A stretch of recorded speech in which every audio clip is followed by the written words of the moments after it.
हाँ भाई, dear second semester, ये हमारा जो हमारा एजुकेशन 4 के नाम से पेपर है, प्रारंभिक शिक्षा के नवीन प्रयास में अगला ये हमारा टॉपिक चल रहा था। स्वतंत्रता के पश्चात की जो हमारी सम्मतियाँ चल रही थी, इसमें हमारी अगली सम्मति है राष्ट्रीय पाठ्यचर्या की रूपरेखा 2005। ठीक है, ध्यान दीजिए थोड़ा सा। इससे पहले मैंने प्रोफेसर यशपाल समिति पढ़ा दिया था। ठीक है, इसी से जुड़ी हुई समिति है ये। राष्ट्रीय पाठ्यचर्या की रूपरेखा 2005 विद्यालय शिक्षा का अब तक का नवीनतम राष्ट्रीय दस्तावेज है।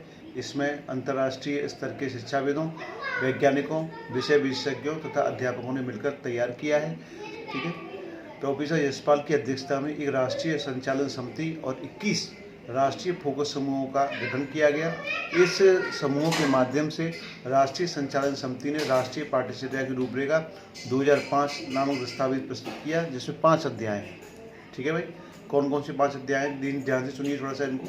नंबर 1 अध्याय है परिपेक्ष। परिपेक्ष को एक तरीके से कहते हैं, एक तरीके से परिपेक्ष से जुड़ा हुआ या वातावरण कह सकते हैं उसको, जो है इसके परिपेक्ष में कहते हैं ना, इसके परिपेक्ष में, तो इससे जुड़ा हुआ। द्वितीय अध्याय सीखना और ज्ञान। तीसरा अध्याय है पाठ्यक्रम के क्षेत्र, स्कूल की अवस्थाएं और आकलन। चतुर्थ अध्याय है विद्यालय एवं कक्षा का वातावरण। और पंचम अध्याय है व्यवस्थागत सुधार। ठीक है, आगे है इसके सिद्धांत कौन कौन से, मार्गदर्शक सिद्धांत कौन कौन से हैं। नंबर 1 ज्ञान को स्कूल के बाहरी जीवन से जोड़ा जाए। ठीक है, पढ़ाई को रटन प्रणाली से मुक्त किया जाए, यानी कि रटने की जो प्रणाली है उसको समाप्त किया जाना चाहिए। पाठ्यक्रम जो पाठ्यचर्या पाठ्य पुस्तक केंद्रित न रह जाए।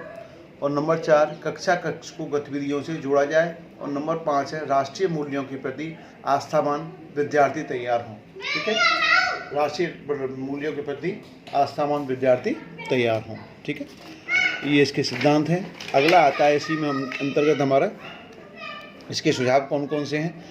ठीक है, सुझाव देखिए। प्रमुख सुझाव हैं शिक्षण सूत्रों जैसे ज्ञात से अज्ञात की ओर और मूर्त से अमूर्त की ओर आदि का अधिकतम प्रयोग किया जाए। सूचना को ज्ञान मानने से बचा जाए।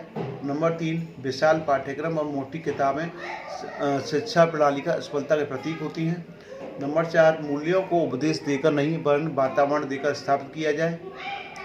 नंबर 5 बच्चों को स्कूल से बाहरी जीवन में तनावमुक्त वातावरण प्रदान किया जाए।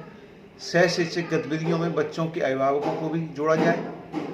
ठीक है, नंबर 7 पाठ्य पुस्तकालय में बच्चों को स्वयं पुस्तक सुनने का अवसर दिया जाए, उसमें उनकी स्किल का जो एक तरीके से विकास हो सके। नंबर 8 कल्पना और लेखन के अधिकाधिक अवसर प्रदान कराए जाएं।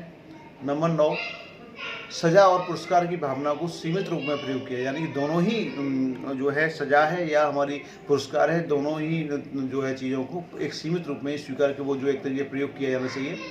और नंबर 10 है शिक्षकों को संसाधन व नवाचार आदि समय पर पहुंचाए जाएं। ठीक है, आज समय पर पहुंचाया जाए, जितनी भी नए जो क्रियाकलाप होते हैं या नई खोजें होती हैं उनको समय पर बताया जाए।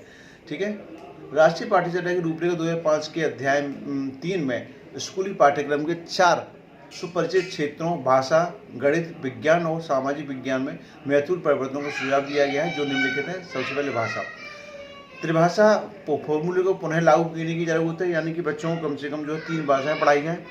अंग्रेजी को अन्य भारतीय भाषाओं के बीच स्थान दिए जाने की आवश्यकता है। ठीक है, ये तो हुआ भाषा। आगे है गणित। गणित के अंतर्गत तार्किक ढंग से सोचने की क्षमता का विकास होना चाहिए। और दूसरा है गणित शिक्षण का मुख्य लक्ष्य गणितीकरण होना चाहिए, न कि गणित का ज्ञान। यानी कि एक तरीके से कहें कि केवल गणित का ज्ञान होने से कोई एक तरीके से काम नहीं चलेगा। इसमें एक तरीके से बच्चों को इसका गणित का व्यवहारिक ज्ञान होना चाहिए, यानी कि अपने ज्ञान को वो जो है व्यवहार में प्रयोग कर सकें। तीसरा है विज्ञान। विज्ञान की भाषा प्रक्रिया और विषय वस्तु विद्यार्थी की उम्र और उसके ज्ञान की सीमा के अनुकूल होनी चाहिए। ठीक है, पर्यावरण की चिंताओं के प्रति जागरूकता को पाठ्यचर्या में व्याप्त होना चाहिए। और सामाजिक विज्ञान इसके अंतर्गत आता है प्रमुख राष्ट्रीय चिंताओं जैसे लैंगिक न्याय है, न्याय से जुड़ा हुआ न्याय, एक तरीके से लिंग से जुड़ा हुआ न्याय, मानव अधिकार तथा अल्पसंख्यकों के प्रति संवेदनशीलता को विकसित किया जाना चाहिए। और इतिहास को बच्चों की अतीत तथा नागरिकता की पहचान की अवधारणा पर प्रभाव डालने वाले विषय के रूप में पहचान जाना चाहिए। ठीक है, ये यहाँ पर हमारा टॉपिक समाप्त होता है।